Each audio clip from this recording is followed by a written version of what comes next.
એવું નહીં. તો 21 વર્ષ બાબા સાહેબને જુદા જુદા ધર્મોનો શું કર્યું? અભ્યાસ કર્યો.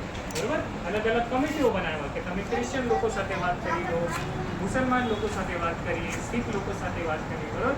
એ બધું કમિટી કરવા પછી બરોબર બાબા સાહેબને 21 વર્ષ અભ્યાસ કર્યો અને પછી 14મી ઓક્ટોબર એટલે કાલનો દિવસ બરોબર 21 વર્ષ અભ્યાસ કરવા પછી કાલના દિવસે બરોબર 14મી ઓક્ટોબર 1956 ના દિવસે બાબા સાહેબને કેટલા લોકો સાથે 3.5 લાખ લોકો સાથે નાગપુરની અંદર દીક્ષા લીધી. કેટલા લોકો સાથે?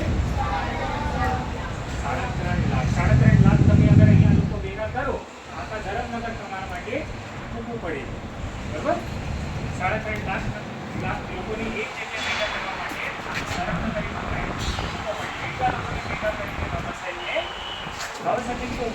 એટલો દીક્ષા લઈશે તો બાબા સાહેબની મેઇન બૌદ્ધ દીક્ષા એમાં પહેલાં લીધી ઇન્ડિયાની માઈ સાહેબ એક સાથે દીક્ષા એમાં પહેલાં લીધી.